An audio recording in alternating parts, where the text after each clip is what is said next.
لا حول ولا قوة إلا بالله العلي العظيم. أعوذ بالله من الشيطان اللعين الرجيم. بسم الله الرحمن الرحيم. الحمد لله رب العالمين. الصلاة والسلام على أشرف الأنبياء والمرسلين خاتم النبيين سيدنا ومولانا أبي القاسم محمد اللهم صل على محمد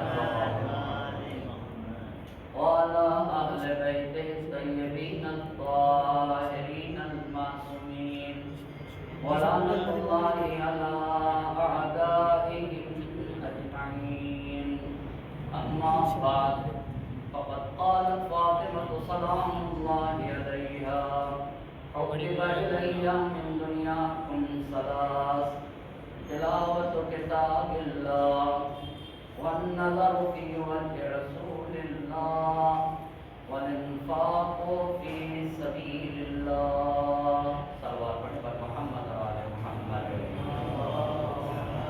صلی علی محمد و آل محمد. ہم سے مجالس کی آج چوتھی گفتگو ہے اور عنوانی گفتگو ہے فاطمہ اسوان.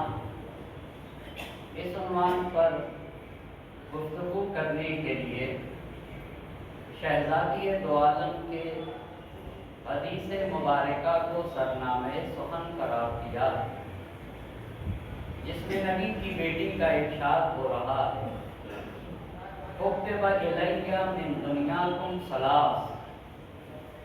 اے لوگو، تمہاری دنیا سے مجھے 3 چیزیں پسند ہیں: تلاوت و کتاب اللہ. پہلی بات، اللہ کی کتاب قرآن کریم کی تلاوت سے مجھے محبت. والنظر فی وجہ رسول اللہ. اور اللہ کے رسول کے چہرے کو دیکھنا مجھے پسند ہے.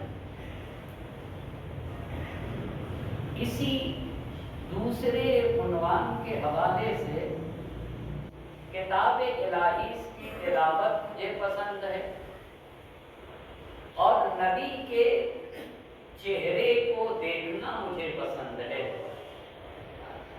اللہ کے انبیاء سے اور رہنمایان الہی سے محبت کرنا وہ عظیم عنصر ہے اور وہ عظیم شے ہے جسے نماز اور روزے سے افضل بتایا گیا.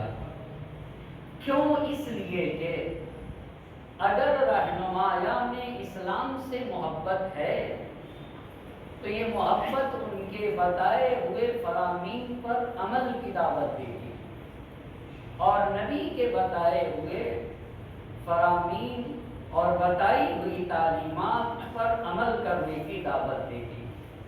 اسی لیے بات یہاں تک پہنچی کہ نبی نے یہ فرمایا کہ دیکھو، تم میں سے بہترین لوگوں کی پہچان یہ ہے: پہلی پہچان التقی، کہ اس کا رشتہ اللہ سے اچھا ہوتا ہے.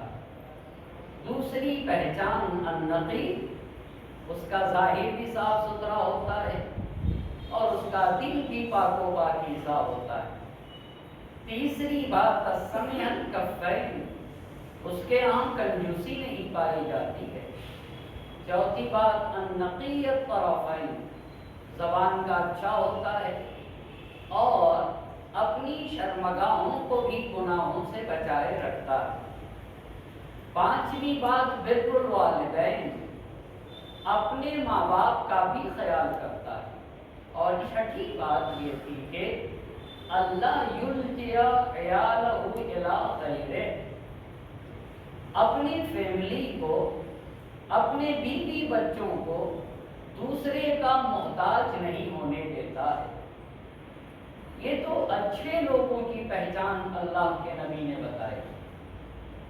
یہیں سے یہ جاننا بھی ضروری ہے کہ وہ کون لوگ ہیں جنہیں نبی پاک نے کہا کہ یہ سماج کے یہ لوگ اچھے نہیں ہیں، جنہیں اللہ کے نبی نے کہا کہ یہ برے لوگوں کی پہچان ہے؟ تو وہ کون سے لوگ ہیں جنہیں نبی گرامی حضرت محمد مصطفیٰ صلی اللہ علیہ وآلہ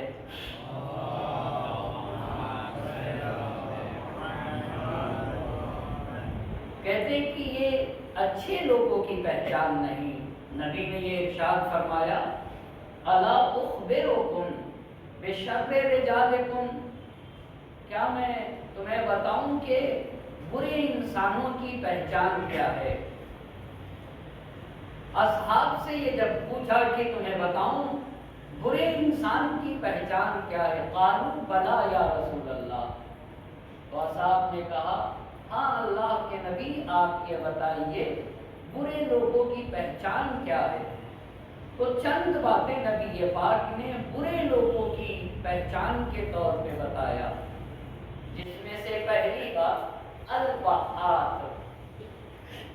اگر کوئی انسان دوسروں پہ الزام لگاتا ہے، تہمت لگاتا ہے، تو یہ تہمت لگانا سمجھ لو کہ اس کے یہاں اچھائی نہیں پائی جاتی ہے۔ برا انسان ایک دوسرے پہ تہمت لگاتا ہے، چاہے وہ کسی کے اوپر بھی تہمت ہو۔ تہمت وہ بات جو ایک انسان کے یہاں نہیں پائی جاتی ہے، اس بات کی نسبت دے دینا کسی شخص کی طرف۔ کوئی شخص جھوٹ نہیں بولتا اور میں اسے کہوں کہ یہ جھوٹ بولتا ہے، تو اس کا مطلب یہ ہے کہ میں نے اس کے اوپر تہمت لگائی اور اس پہ الزام لگایا۔ یہ پہلی بات۔ بس برے انسان کی پہلی صفت یہ ہے کہ وہ دوسروں کی آبرو کا خیال نہیں کرتا ہے۔ جو انسان دوسروں کی آبرو کا خیال نہ کرے وہ انسان اچھا انسان نہیں ہے۔ اسی لیے کہا البحار، یہ انسان جو تہمتیں لگائے وہ برے لوگ ہوا کرتے، پہلی بات۔ دوسری بات، کچھ لوگ تہمتیں نہیں لگاتے لیکن الفحاش، بد زبان ہوتے۔ پھر یہاں کے اوپر حدیث نے کہا کہ جو لوگ بد زبان ہوتے ہیں، جن کی زبان اچھی نہیں ہوتی، یہ لوگ بھی برے لوگ ہوتے، ان کو بھی اچھے لوگوں میں کبھی بھی شمار نہ کرنا۔ سماج اور معاشرے میں بہت سارے لوگ آپ کو ایسے ملیں گے جن کے یہاں سب اچھائیاں پائی جاتی ہیں پر زبان کے اچھے نہیں ہوتے، زبان گندی ہوتی ہے۔ نبی پاک نے کہا کہ ساری اچھائیاں پائی جائیں لیکن زبان اگر اچھی نہیں ہو، ایسے انسان کو تم اچھا گمان نہ کرنا۔ اسی لیے حدیث میں نبی پاک نے یہ فرمایا ان اللہ حرم الجنت علی کل فحاش بذی لا یبالی ما قال وما قیل لهم، کہا اللہ نے ایسے انسان کے اوپر جنت کو حرام کر رکھا ہے جس انسان کی زبان اچھی نہ ہو، جو انسان بے حیا ہو اور اسے ایک بالکل پرواہ نہ ہوگی وہ کیا کہتا ہے اور لوگ اس کے بارے میں کیا کہتے ہیں۔ ایسا انسان کے اوپر اللہ نے جنت کو حرام کر رکھی ہے، جس انسان کو بالکل پرواہ نہ ہوگی اگر میں ایسا بد زبان رہوں گا تو لوگ میرے بارے میں کیا کہیں گے۔ لا یبالی، اصلاً پرواہ نہیں کرتا کہ وہ خود کیا کہہ رہا اپنی زبان سے یا لوگ اس کے بارے میں کیا کہہ رہے ہیں۔ کہہ رہے کہ ایسے انسان کے اوپر اللہ نے جنت کو حرام کر رکھا ہے۔ بس برے لوگوں کی پہلی صفت یہ ہوئی کہ وہ تہمتیں لگاتے ہیں ایک دوسرے پہ۔ دوسری صفت یہ ہوئی کہ ان کی زبان خراب ہوتی ہے۔ اسی لیے معصوم کا یہ فرمان ہے من فحش علی اخیہ المسلم، جو انسان لوگوں سے اچھی زبان کے ساتھ گفتگو نہ کرے، نزع اللہ منہ برکت رزق، سب سے پہلی بات حدیث نے کہی کہ اللہ اس کے رزق سے برکت کو اٹھا لیتا ہے. یہ پہلی بات. دوسری بات روایتوں میں یہ ہے کہ انسان اللہ کی بارگاہ میں یہ دعا کرتا ہے کہ اے میرے اللہ، ایک لمحے کے لیے بھی مجھے میرے حال پہ نہ چھوڑنا، اس لیے کہ اگر تم نے ایک لمحے کے لیے میری طرف سے نظر رحمت ہٹا لی تو میں بالکل تباہ و برباد ہو جاؤں گا. حدیث کہتی ہے کہ جس انسان کی زبان گندی ہو، پہلی بات رزق و روزی سے برکت اٹھتی ہے، یہ پہلی بات. دوسری بات وَقَالَهُ اللَّهُ إِلَىٰ نَفْسِهِ، اللہ اس کو اسی انسان کے حال پہ چھوڑ دیتا. کہا اگر تمہاری زبان گندی ہے تو جاؤ میں تمہیں تمہارے حال پہ چھوڑ دیتا ہوں. اور تیسری بات افسد علیہ معیشتہ، جس انسان کی زبان گندی ہو ایسے انسان کا کاروبار برباد ہو جاتا ہے. یعنی میری زبان کا اثر میری حیات پہ، میری زبان کا اثر رزق و روزی پہ، میری زبان کا اثر میرے کاروبار کے اوپر. بس برے لوگوں کی پہلی پہچان یہ ہوئی کہ تہمتیں لگاتے ہیں. دوسری صفت برے لوگوں کی یہ ہوئی اگر تہمتیں نہ لگائیں تو بد زبان ہیں. تیسری صفت الآکلہ وحدہ، جو انسان تنہا کھائے، اکیلا کھائے، ایسے انسان کو بھی نبی پاک نے کہا کہ یہ انسان برا ہے. اب اس تنہا اور اکیلے کھانے والے انسان کی کئی تفسیر ہو سکتی ہے. سماج اور معاشرے میں کچھ لوگ اپنی فیملی کو حاشیے پہ ڈال دیتے ہیں. عموماً بڑے بڑے شہروں میں ایسا ہوتا ہے کہ اپنے دوستوں کے ساتھ باہر جا کے ہوٹل پہ کھا لیا اور بیوی بچے گھر میں، ان کا خیال نہ کیا. یہ بھی اسی کا مصداق ہے کہ تم نے تنہا کھانا کھایا. اور دوسرا معنی یہ ہے کہ جو انسان صرف اور صرف اپنا خیال کرے اور کبھی دوسرے کو کھلانے کی فکر نہ کرے، الآکل وحدہ، جو انسان صرف اور صرف تنہا کھائے، ایسے انسان کو نبی نے کہا کہ یہ انسان اچھا انسان نہیں ہے. اگر تم خود کھاتے ہو تو تمہارے دسترخوان پر دوسروں کو بھی آنا چاہیے، دوسروں کو بھی اپنے دسترخوان پہ دعوت دو. یہ ایک بات. اور دوسرا مفہوم اس حدیث کا اور اس فقرے کا یہ ہے کہ ایسا نہ ہو کہ تم اپنے بیوی بچوں سے الگ ہو کے اکیلے کھاؤ اور تمہیں اپنے بیوی بچوں کا فکر اور بیوی بچوں کا خیال نہ ہو. نہیں، اپنے بیوی بچوں اور اپنے فیملی کے ساتھ کھاؤ. تین باتیں. چوتھی بات المانع رفدہ، برا انسان وہ ہے جو کنجوسی کرتا ہے، یہ بھی برا انسان ہے.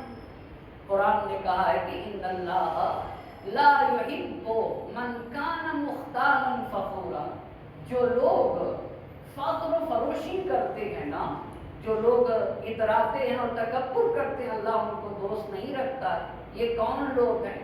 کہہ رہے یہ وہ لوگ ہیں جو بخل کرتے ہیں، اور بخل کرتے ہی نہیں لوگوں کو بھی کنجوسی کا حکم دیتے ہیں. یہ خود بھی کنجوس ہوتے ہیں اور لوگوں کو بھی کنجوسی کا حکم دیتے ہیں.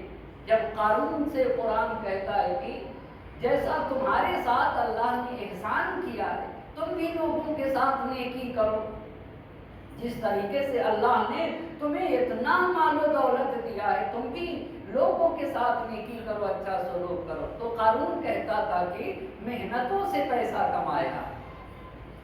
یہ قارون کہتا تھا میں اپنی کمائی کا پیسہ کیسے کسی اور کو دے سکتا ہوں، میں نے اپنی محنتوں سے کمایا ہے.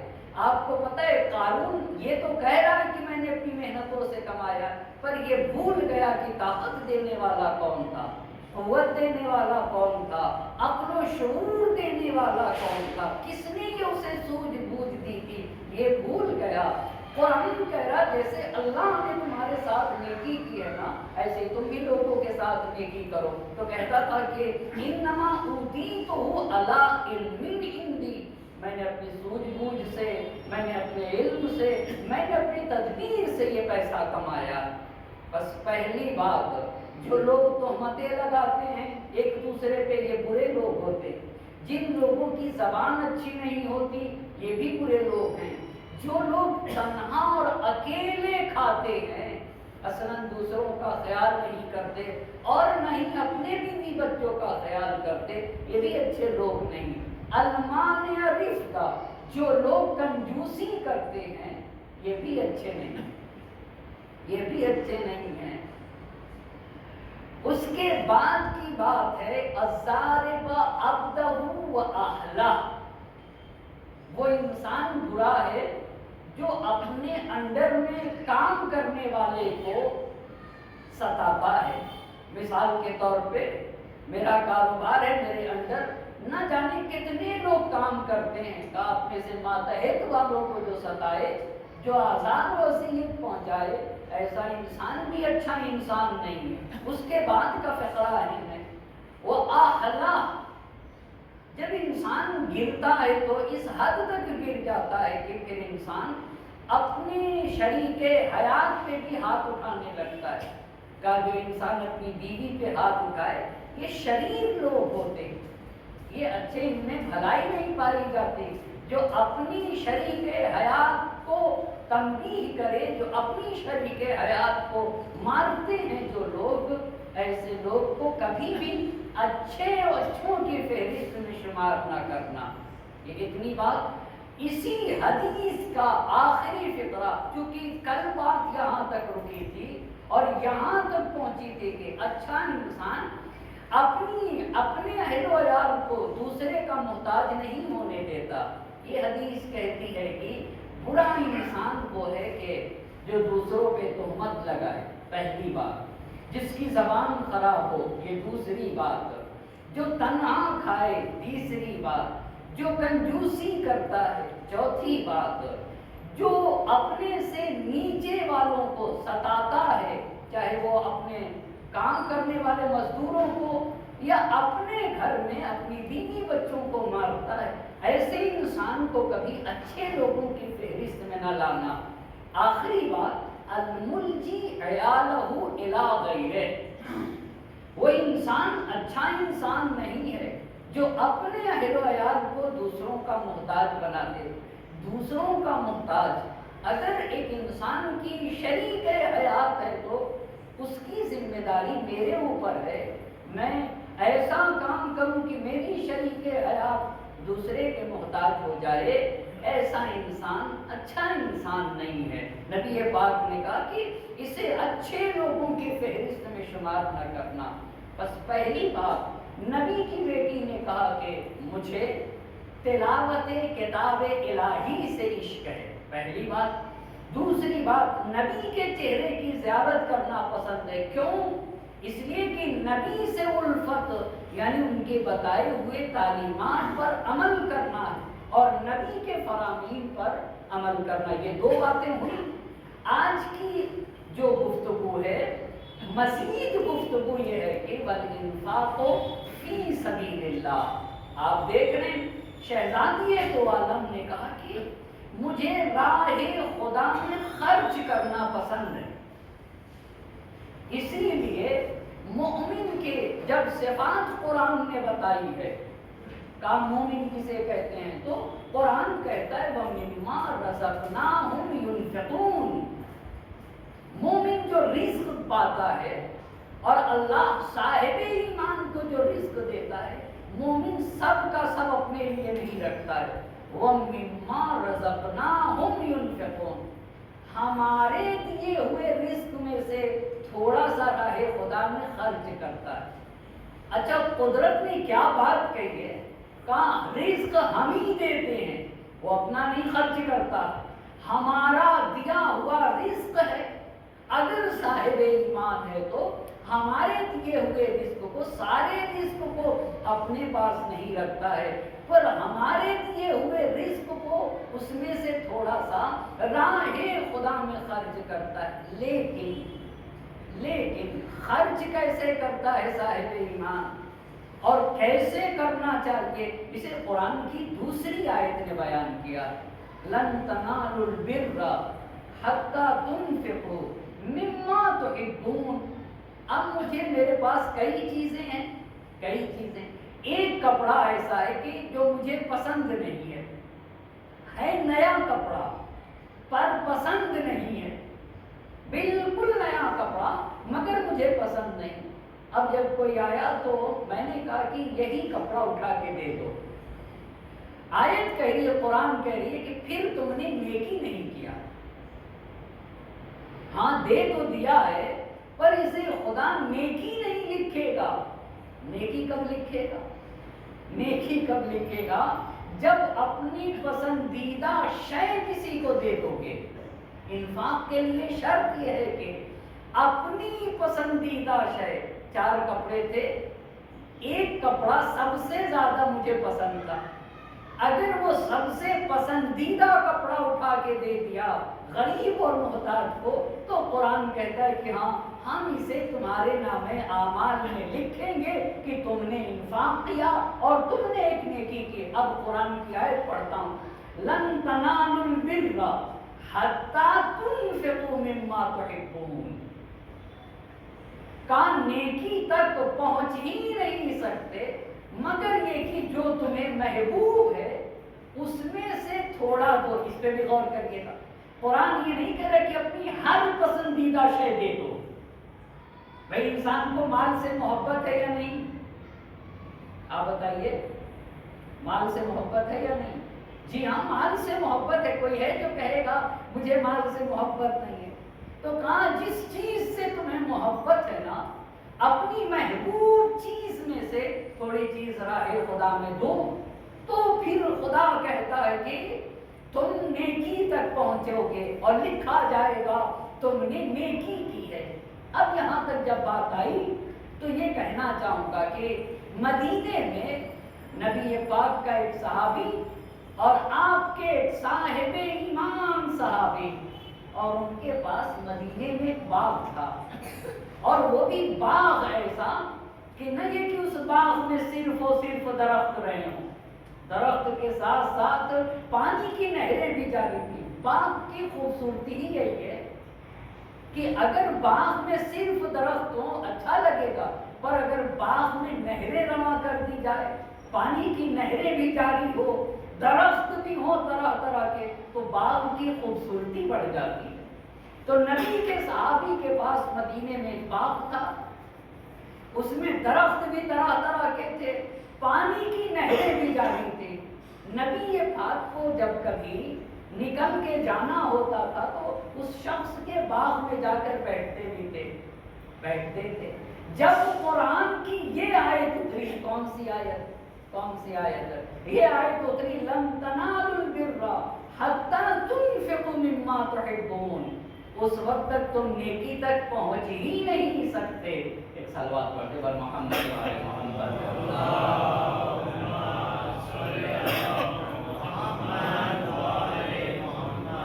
نیکی تک پہنچ ہی نہیں سکتے جب تک کہ اپنی محبوب چیز میں سے تھوڑا سا راہ خدا میں خرچ نہ کرو۔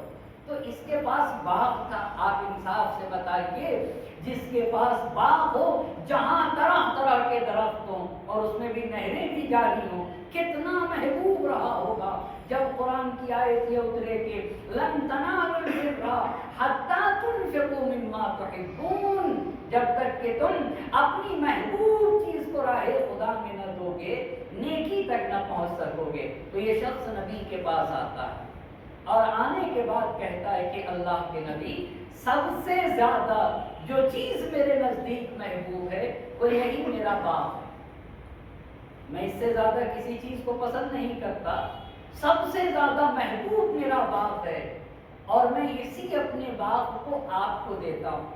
آپ جہاں چاہیں اسلام کی راہ میں خرچہ کریں، جہاں چاہیں آپ اسے خرچ کریں، میں اسے راہ خدا میں دیتا ہوں۔ نبی پاک نے لیا اور لینے کے بعد ایک جملہ ارشاد فرمایا، ذالک مال رابح لک، یہ وہ سودا ہے جو تمہیں فائدہ پہنچائے گا، یہ وہ تجارت ہے، یہ وہ بزنس ہے جو تمہیں فائدہ پہنچائے گا، جو تمہارے لیے مفید فائدہ رہے گا۔ بس شہزادی دو عالم، تیسری بات، بس پہلی بات قرآن پڑھنا پسند ہے، دوسری بات نبی کے چہرے کو دیکھنا دیکھنا پسند ہے، اور تیسری بات راہ خدا میں لٹانا پسند ہے، راہ خدا میں خرچ کرنا پسند ہے مجھے، خدا کی راہ میں انفاق کرنا مجھے پسند ہے۔ آپ دیکھیں نا کس طرح سے شہزادی دو عالم نے راہ خدا میں خرچ کیا ہے۔ کیا یہ جو قرآن میں سورہ انسان ہے، جس کا دوسرا نام سورہ دہر ہے، سورہ دہر ہے، جو مکمل آپ ہمیشہ سنتے رہتے ہیں۔ حسن و حسین بیمار ہوئے تھے علیہ السلام، اور نبی کے ساتھ آپ کے دو صحابی آئے، اور آنے کے بعد انہوں نے مولا سے کہا تھا، امام علی علیہ السلام سے یہ کہا تھا کہ منت مان لیجیے نا۔ تو امام علی علیہ السلام نے کہا کہ اگر میرے بچے حسن و حسین بیماری سے شفا پا گئے تو ہم 3 دن روزہ رکھیں گے، 3 دن روزہ۔ اب 3 دن اہل بیت کے گھر میں روزہ رکھا گیا۔ اچھا کھانے کو تھا بھی نہیں، جو کچھ بھی جو قرض لیا گیا، قرض کے طور پہ 5 روٹی شہزادی دو عالم نے بنائی۔ افطار کے وقت ایک دروازہ کھٹکھٹانے آیا، اور آنے کے بعد کہا کہ ہم غریبوں میں سے غریب ہیں، تو 5 لوگوں نے 5 روٹیاں دے دی، 5 روٹی دے دی۔ دوسرے دن آ کے کہتا ہے کہ ہم یتیموں میں سے ایک یتیم ہیں، پھر 5 نے 5 روٹیاں دے دی۔ ہر گھر کی ہر فرد سب کے لیے ایک ایک روٹی بنی تھی۔ اب میں مثال کے طور پہ میرے گھر کوئی مانگنے والا آئے اور میں نے جا کے دے دیا، پھر میری بچی جائے، چلیے اس نے بھی دے دیا، اب گھر کی تیسری فرد بھی جائے تو فوراً کہوں گا بس کرو ہو گیا، بس کرو ہو گیا۔ مگر عجیب اہل بیت کا گھر ہے، سب نے دے دیا۔ آپ بتائیے کیوں ایسا کیا؟ اللہ اللہ، سب نے دے کے بتانا چاہا کہ ہم سب کا کردار ایک جیسا ہے، حتیٰ اس گھر کی پلی کنیز بھی انہی جیسے عمل انجام دے رہی۔ کیوں؟ لوہا اگر آگ کے ساتھ رہتا ہے تو آگ جیسا رنگ اختیار کر لیتا ہے۔ فضہ نے بھی دے دیا۔ اگر سب نے نہ دیا ہوتا تو اس گھر کے ہر فرد کی اہمیت کا اندازہ کیسے ہوتا؟ پہلے دن آ کر کہا ہم فقیر ہیں، سب نے دے دیا۔ دوسرے دن آ کے کہا ہم یتیم ہیں، سب نے دے دیا۔ پھر تیسرے دن آ کے کہا کہ ہم اسیر ہیں، پھر دے دیا، پھر دے دیا۔ اور تینوں دن بھوکے رہ گئے، تینوں دن بھوکے رہ گئے۔ نبی کی بیٹی کہہ رہی ہیں کہ مجھے دوسرے کو دینا پسند ہے، راہ خدا میں انفاق کرنا مجھے پسند ہے۔ 3 دن دینے کے بعد اچھا کھانے کے لیے کچھ بھی نہ تھا۔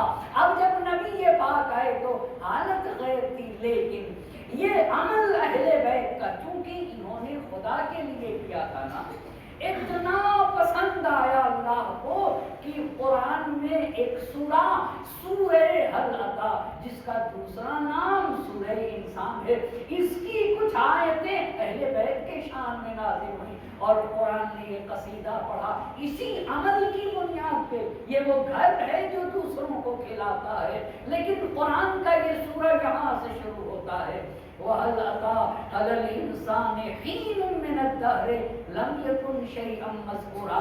کیا انسان پہ وہ وقت نہیں آیا کہ انسان قابل ذکر بھی نہ تھا؟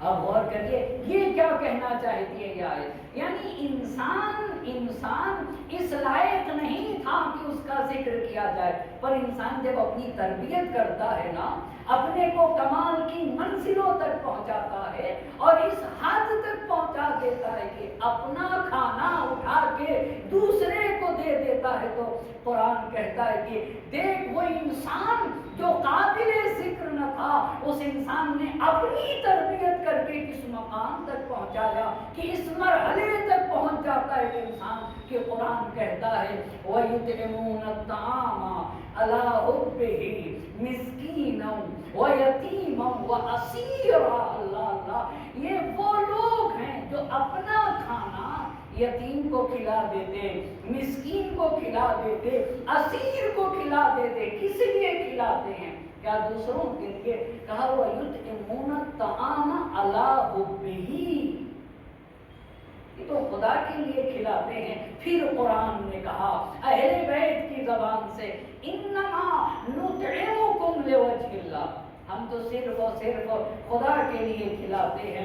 لا نرید منکم جزاء ولا شکورا، نہ تم سے بدلہ چاہتے ہیں اور نہ ہی تم سے شکریہ کی توقع رکھتے ہیں، نہ تم سے بدلہ چاہتے ہیں نہ ہی تم سے شکریہ کی توقع رکھتے ہیں۔ اسی لیے سید الشہداء نے ایک جملہ ایک حدیث میں ارشاد فرمایا افضل الاعمال بعد الصلاۃ ادخال السرور فی قلب المؤمن، کہا نماز کے بعد سب سے بہترین عمل یہ ہے کہ کسی مشکل میں گرفتار انسان کے مشکل کو دور کر دیا جائے، کسی مشکل میں پریشان حال انسان کے پریشانی کو دور کیا جائے۔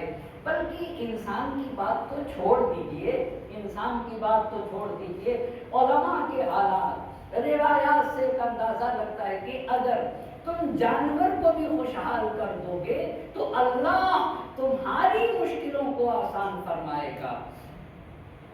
فیض کاشانی ہمارے بہت بڑے عالم ہیں، آیت اللہ علامہ فیض کاشانی رحمت اللہ علیہ کے حالات میں لکھا ہوا ہے یہ بات کہ آپ قحط کا زمانہ تھا، سوکھا پڑا ہوا تھا اور یہ اپنے درس و بحث سے گزر رہے تھے کتابیں لیے ہوئے، دیکھا کہ یہ جو کتے اور کتیا ہوتی ہیں، دیکھا کہ ایک کتیا اپنے کئی بچوں کو لیے بیٹھی ہوئی ہے اور اس کے بچے اس کے سینے سے منہ لگائے ہوئے ہیں، لیکن اس کے ہاں دودھ نہیں، سوکھا پڑا ہوا حالت غیر ہے۔ تو علامہ فیض کاشانی رحمت اللہ علیہ نے اپنی کتاب بیچ کے توجہ کرنے کی ضرورت ہے، کسی بھی مشکل میں گرفتار انسان کی اگر مشکل کو دور کرو گے تو اللہ تمہاری مشکلات کو آسان فرمائے گا۔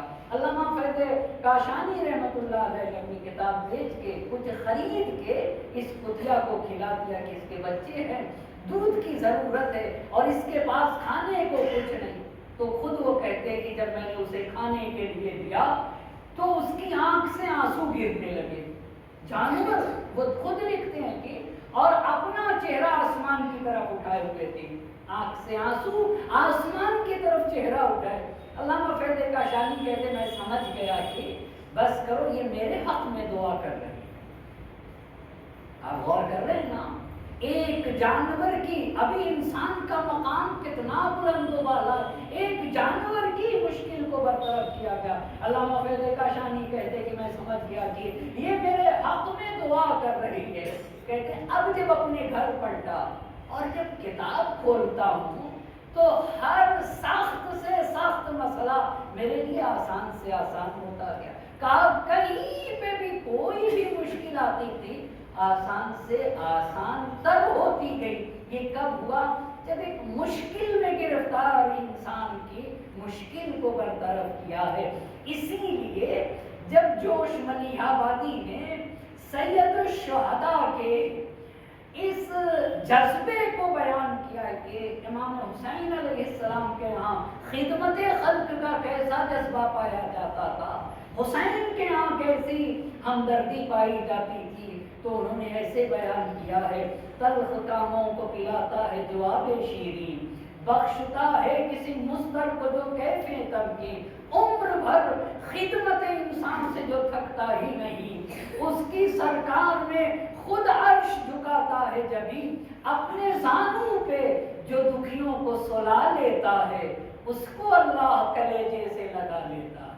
آپ غور کریں نا، اپنے زانوں پہ جو دکھیوں کو سلا لیتا ہے اس کو اللہ کلیجے سے لگا لیتا ہے، جس کی ہر سانس ہو ایک ولولے خیر انام، نیند ہو جس کی غریبوں کی محبت میں حرام، جاتے خدمت انسان پہ ہو جو گرم خرام، اس الوہی بشریت پہ درود اور سلام، حاملے اوج الوہیت انسان تھے حسین، ہم اسی جا گئے خدمت پہ خرامات حسین، قافلے دھوپ میں جس وقت کی چکراتے تھے، ہائے کیا دل تھا، انہیں چھاؤں میں لے آتے تھے، داد احسان کی ملتی تھی تو شرماتے تھے، تشنا لب دیکھ کے دشمن کو تڑپ جاتے تھے، کشتے بے آب میں کوثر کی روانی تھے حسین، کشتے انسان پہ برستا ہوا پانی تھے حسین۔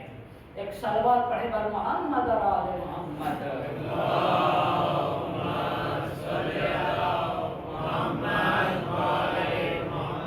اب آپ نے دیکھا شہزادی دو عالم، تو شہزادی نبی پاک کی بیٹی کہہ رہی ہے مجھے قرآن پڑھنا پسند ہے، دوسری بات مجھے نبی کے چہرے کی زیارت کرنا پسند اور محبوب ہے، اور تیسری بات مجھے لوگوں کا خیال کرنا بہت پسند ہے۔ جب بات یہاں تک آ گئی تو اس روایت کو بھی آپ کی خدمت میں عرض کرتا چلوں، اور پھر شہزادی کیسے خیال کرتی ہیں بشریت کا، انسانیت کا خیال نبی کی بیٹی کیسے کرتی ہیں، وہ اگلی روایت سے عرض کروں گا۔ روایت میں یہ ہے کہ اگر تم نے کسی مومن کو خوش کیا، صرف تم نے خوش کر دیا کسی بندے مومن کو، تو وہ کل خوشی جسم کی شکل میں نور کی شکل میں ظاہر ہوگی۔ جب مرنے کے بعد ہم اور آپ کو قبر سے اٹھایا جائے گا تو کچھ لوگوں کے ساتھ ایک نور اٹھے گا، اس کے ساتھ قبر سے ایک نور ہوگا۔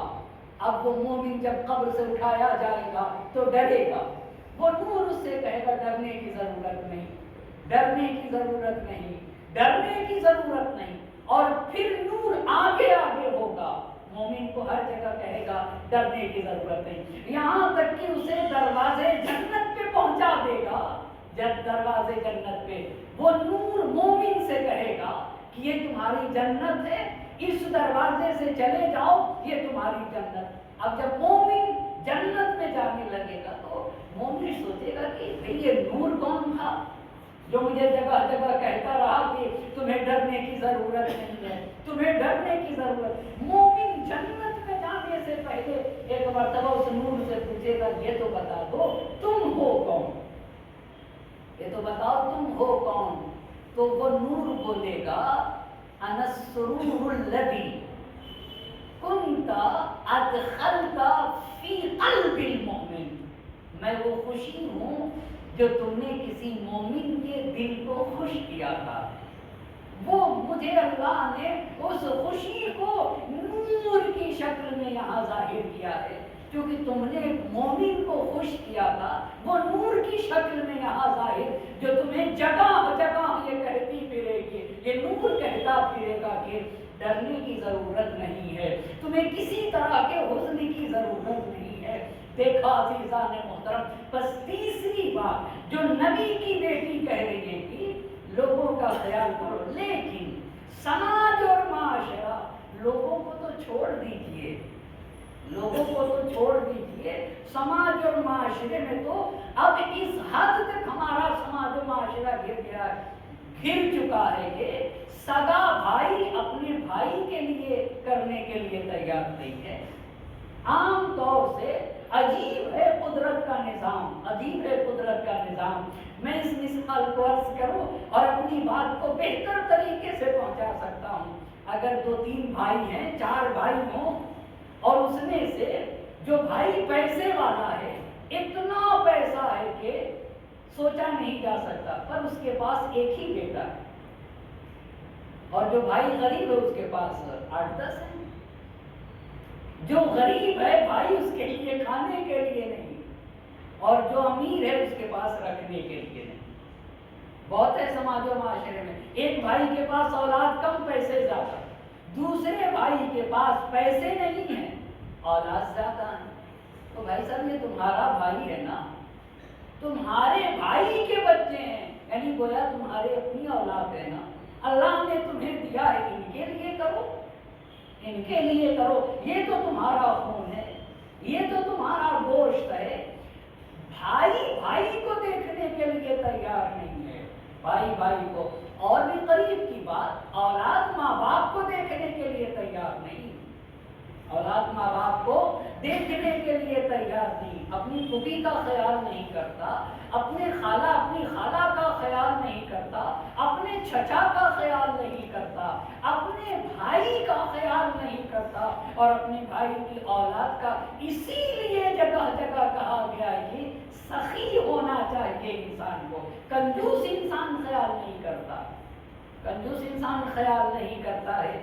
جب انسان کے پاس دینے کا جذبہ ہوگا، سخاوت ہوگی، تو پھر انسان کے ہاں یہ ہوگا کہ یہ میرے بھائی کے بچے ہیں، یہ میری پھوپھی کی اولاد ہے، یہ میرا خاندان ہے، یہ ہمارے محلے کے صاحب ایمان ہیں، ان کا خیال کرنا چاہیے۔ کتنا اہم مرحلہ ہے۔ کچھ لوگ خدا کے پاس تو آئے گا نہیں نا، خدا کے ہاتھ بن جاتے ہیں کچھ لوگ۔ اللہ اللہ، جس ہاتھ سے خلق خدا کی مدد کی جائے نا، اسی کو ید اللہ کہا جاتا ہے۔ اللہ کا ہاتھ بننا چاہیے، اللہ کی زبان بننا چاہیے، جس زبان سے اللہ کا پیغام پہنچے اسی کو تو لسان اللہ کہا جاتا ہے۔ یعنی اللہ کا پیغام پہنچاؤ اور اللہ کے کام کرو۔ اس ہاتھ سے کسی غریب کی مدد کرنا یہ خدا کا کام ہے، یہ خدا کا کام ہے۔ ہاں، ہم نے انجام دیا ہے، ایک شرف ہے انسان کے لیے۔ اب شہزادی دو عالم کیسے کرتی ہیں، کیسے؟ کمال یہ ہے بہت توجہ کرنے کے، کم ہوتے ہوئے بھی لوگوں کو خیال کرنا، یہ بہت بڑا کمال ہے۔ کسی کے پاس اللہ نے دیا ہے، ٹھیک ہے، اسے تو کرنا ہی چاہیے، پر کچھ لوگوں کے پاس کم ہے، اس کم ہونے کے باوجود بھی کرتے ہیں۔ ہر انسان اپنی حیثیت کے مطابق کرتا ہے، کم ہونے کے باوجود بھی دوسرے کا خیال کرنا، یہی تو کمال ہے بندگی کے۔ کل میں اس مثال کو پھر کہوں اور اگلی روایت عرض کرنا چاہوں گا۔ بہت سارے لوگ بڑے بڑے کام کرتے ہیں، اسکول بنایا، مدرسہ بنایا، کالج بنایا، ٹھیک ہے، بنانا چاہیے، سب کچھ کرنا چاہیے، کچھ چھوٹے بھی کام کیے۔ جب مر کے جائیں گے تو بڑے کام تو دکھیں گے نہیں، اس لیے کہ کیوں نہیں دکھیں گے؟ ایک ہی صورت میں دکھیں گے، اگر خدا کے لیے ہے تو دکھیں گے، لیکن اگر لوگوں کے لیے کہ لوگ کہیں کہ بھائی یہ بڑے اچھے اچھے کام کرتے ہیں، یہ انہوں نے اسکول بنائے، کالج بنائے، مدرسے بنائے، تو یہ تو جس کے لیے کیا تھا اللہ کہے گا جاؤ اسی سے لو۔ پر زندگی میں کچھ چھوٹے کام ہوتے ہیں، کسی غریب کی مدد کر دینا، کسی انسان کے لیے سہارا بن جانا، کسی مشکل میں گرفتار انسان کے مشکل کو دور کر دینا۔ کل جب وہاں دیکھے گا کہ کچھ کام آئے یا نہ آئے، یہ چھوٹا سا عمل اس کی نجات کا ذریعہ بنا ہوا، تو کہے گا کہ اے کاش ایسے عمل زیادہ سے زیادہ کیا ہوتا، اور مومن کہے گا اے اللہ مجھے پلٹا دے تاکہ میں کچھ اور کر کے آؤں۔ یقولو یا لیتنی قدمت لحیاتی، یہ قرآن کی آیت ہے۔ وہاں انسان یہ کہے گا اے کاش اپنی اس اخروی زندگی کے لیے کچھ بھیجے ہوتا، اے کاش اپنی اس اخروی زندگی کے لیے کچھ بھیجے ہوتا۔ اب شہزادی دو عالم کے ہاں کیسا جذبہ ہے خدمت خلق کا، کس طرح سے نبی کی بیٹی انفاق کرتی ہیں، پورا گھر ویسا ہے۔ رات بھر شب جمعہ عبادت مصلی عبادت پہ بیٹھ کے جو دعا کی، تو پوری رات پڑوسیوں کے لیے دعا کر ڈالیں۔ امام نے جب پوچھا، دوسرے امام حسن علیہ السلام نے، مادر گرامی رات بھر آپ دوسروں کے لیے دعا کرتے ہیں۔ قربانی صرف مال کی نہیں ہوتی ہے، دعا میں بھی قربانی ہے، یعنی اپنی دعا کرنے سے پہلے دوسروں کے لیے دعا کیا۔ جب امام حسن علیہ السلام نے اپنی مادر گرامی سے پوچھا، اماں رات بھر دوسروں کے لیے دعا کرتے ہیں، تو نبی کی بیٹی نے فرمایا الجار ثم الدار، پہلے پڑوسی پھر گھر۔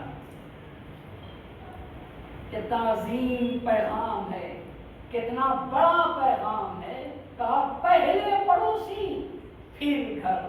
اب میں اس روایت کو آپ کی خدمت میں عرض کرنا چاہوں گا، لیکن اس سے پہلے مل جل کر محمد اور آل محمد پہ ایک صلوات پڑھتے ہیں۔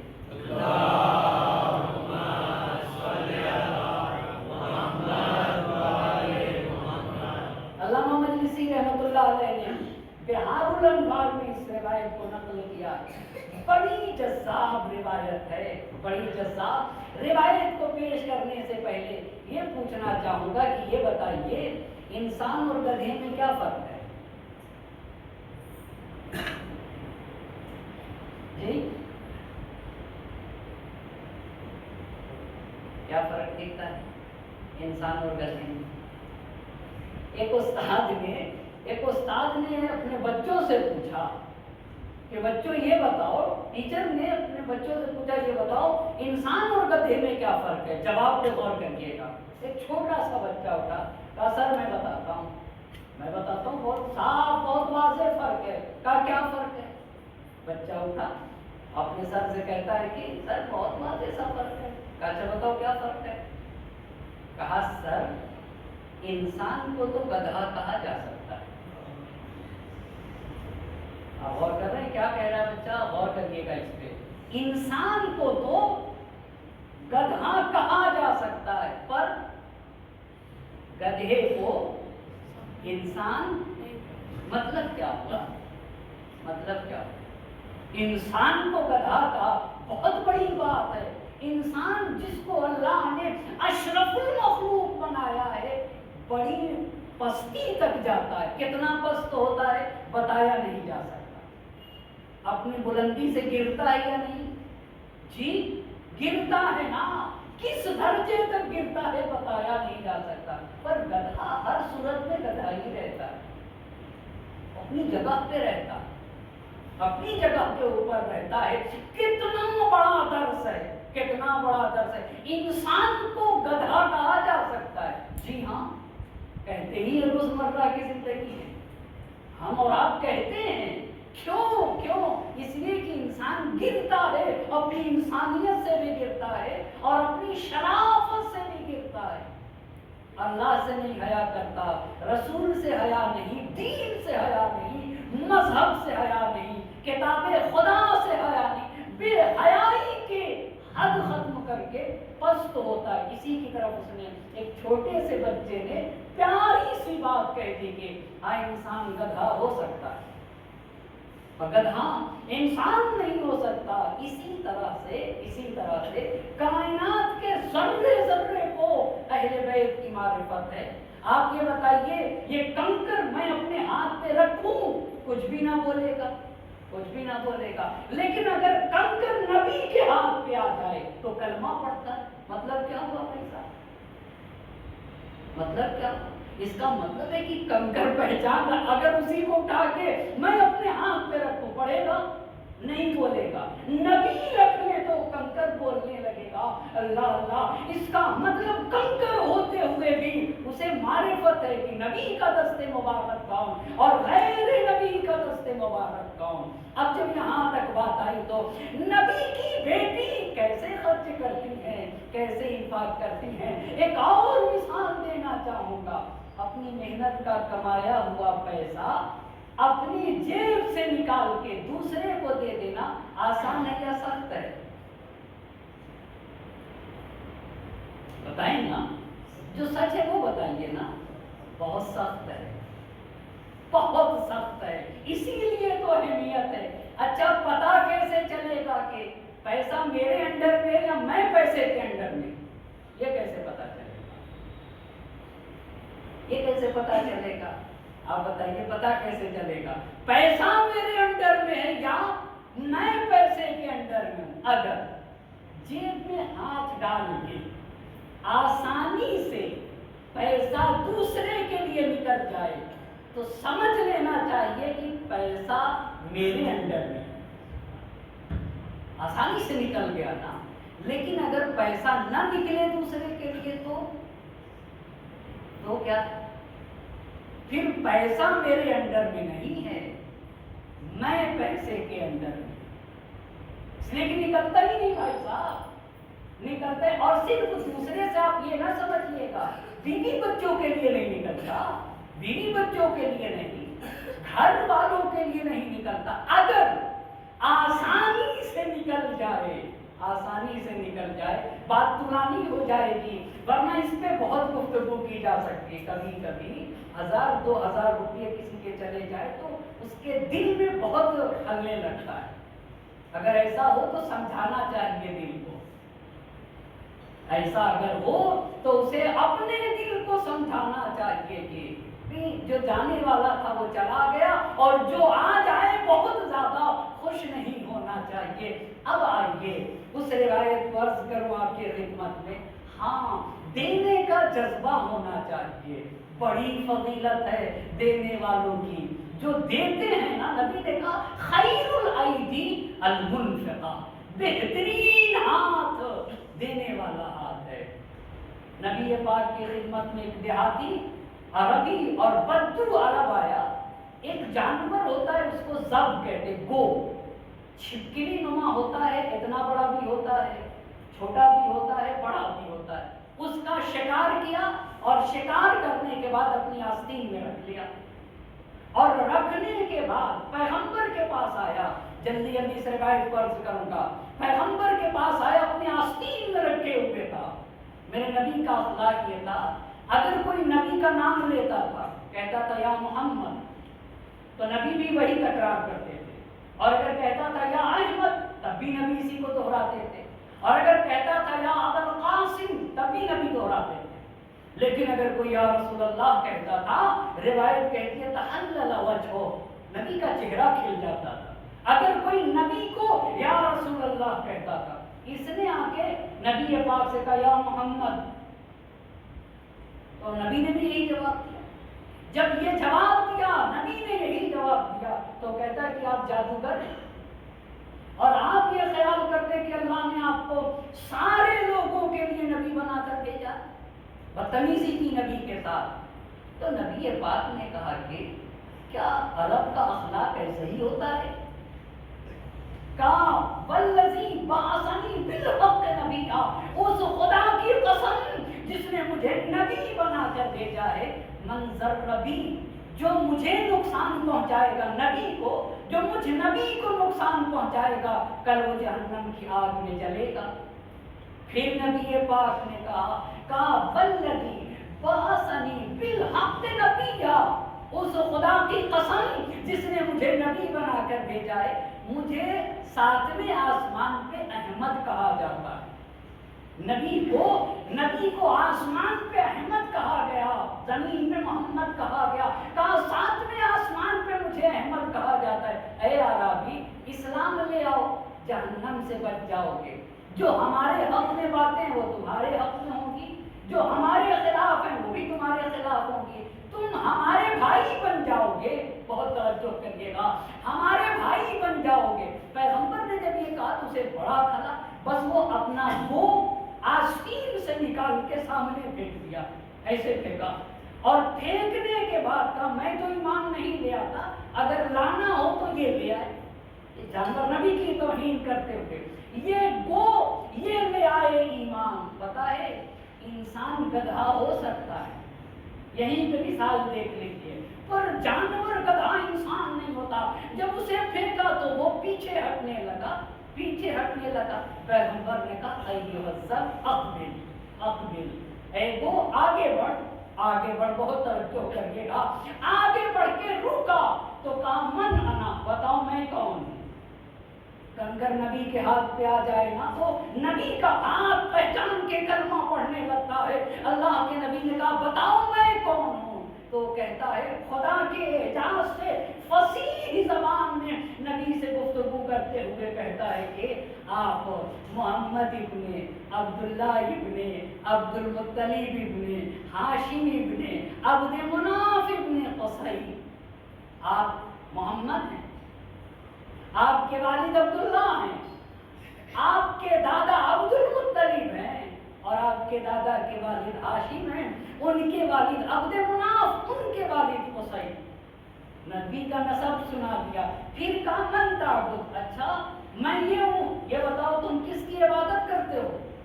اس سے پوچھا تم کس کی عبادت کرتے ہو؟ کہا انا اعبد اللہ الذی خلق الحبۃ وبرئ النسمہ، میں تو اس خدا کی عبادت کرتا ہوں جس نے دانے کو شگاف کر کے زمین کے اندر جو دانا جاتا ہے نا، وہ دانا کس کی قدرت سے پودا بنتا ہے، میں اس خدا کی عبادت کرتا ہوں جو دانوں کو اگاتا ہے، جس نے بشریت کو، جو سب کا خالق ہے، واتخذ ابراہیم خلیلا، اس خدا کی عبادت کرتا ہوں جس نے ابراہیم کو اپنا خلیل بنایا، واصطفاک حبیبا، اور آپ کو اپنا حبیب بنایا ہے۔ میں تو اس خدا کی اتنا کہنا تھا کہ یہ عربی کہتا ہے کہ تف ہو تم پہ، تف ہو تم پہ، جانور جس کو میں نے شکار کر کے جو لایا وہ کلمہ پڑھے، یہ کلمہ ہی تو ہے، اور تم نبی پاک کا انکار کرتے ہو۔ یہ دیکھ کے اس نے کلمہ پڑھا، نبی کی خدمت میں اسلام لے کر آیا۔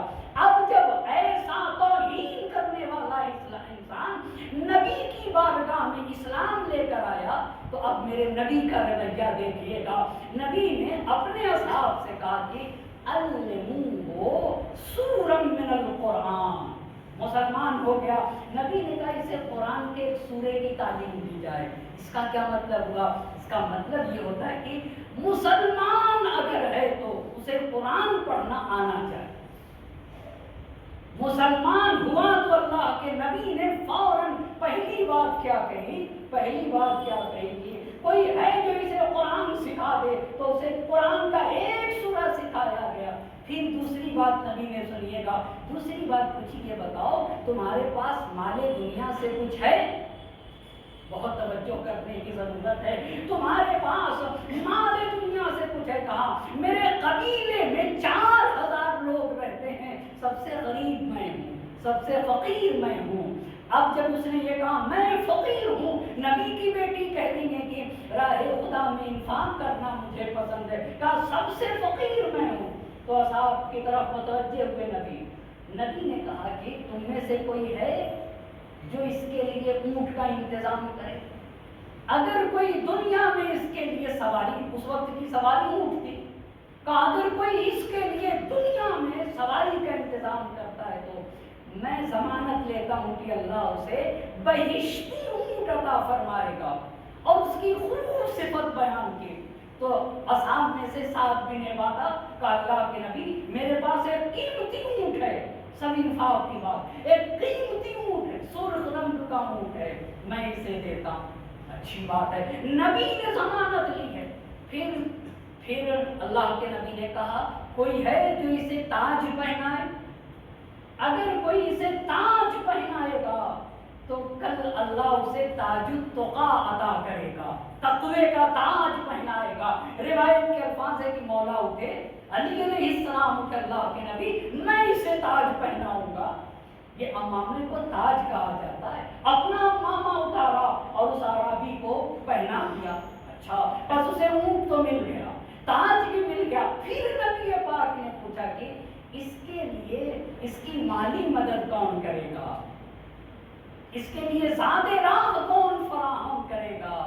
کہا کہ اگر کوئی اس کی مالی مشکل کو، کھانے پینے کے مسئلے کو حل کرتا ہے تو اللہ محشر میں زاد تقوی عطا فرمائے گا۔ تو سلمان نے کہا اللہ کے نبی ذات تقوی کیا؟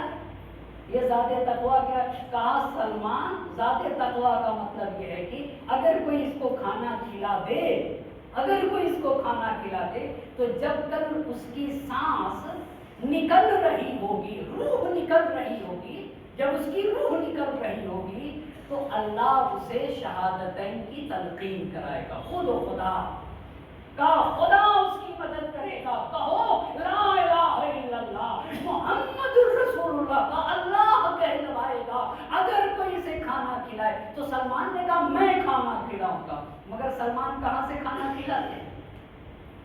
کیا تھا کیا سلمان کے پاس؟ تو سلمان نے تو کہہ دیا میں کھانا کھلاؤں گا، اللہ اللہ۔ اب سلمان نے کہا لیکن اٹھے سلمان اس بزم سے، نبی گرامی کے ازواج کے ہر حجرے کو کھٹکھٹایا، 9 حجروں کو کھٹکھٹا دیا، کسی کے یہاں کچھ نہ پایا، 9